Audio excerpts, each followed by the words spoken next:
ito po ay gagawa tayo ng merienda.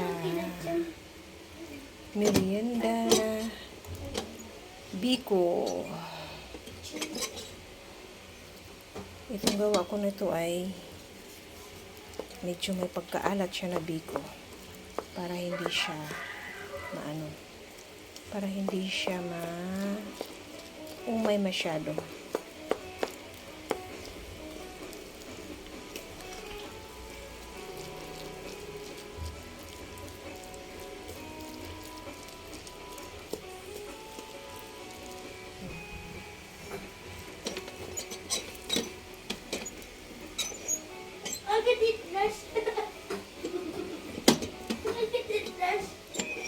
Gawa tayo ng merienda, mga kaludi.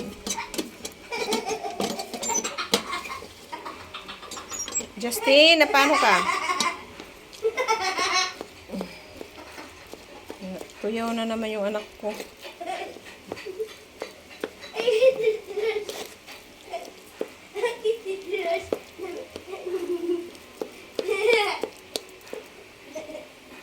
Titira po ako ng kanin na konti.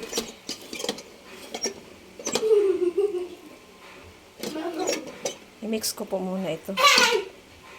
Ito na po ang aking biko o gawa. Para po ito Chinese New Year. Para bukas ng maga may almusal kami. Yan po. Hindi ko po lalagyan siya ng sa ibabaw, parang lapik kasi hindi ko po siya gustong lagyan kasi bawal po sa amin yun sa liig. So, ganyan lang po. Patitigasin ko lang po muna siya. Bukas yan, matigas na po yan siya. Yan lang po.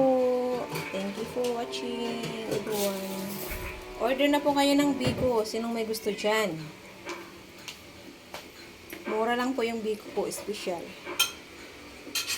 Special lang biko. Pero pag binta ko po, may latik po yan sa babaw. Yung parang siya, tawag sa amin lunok. May siya sa ibabaw, toppings. Pero kasi kami lang kakain ng anak ko, hindi yan lang po siya. Yan lang po, tsaka ninang ng anak ko. Hindi na po namin kailangan pang mag-toppings kasi bawal sa amin yung toppings. Pero pag binibinta po namin, may toppings po siya. Bili na po kayo, sabi ko. Order na po kayo. Bye-bye.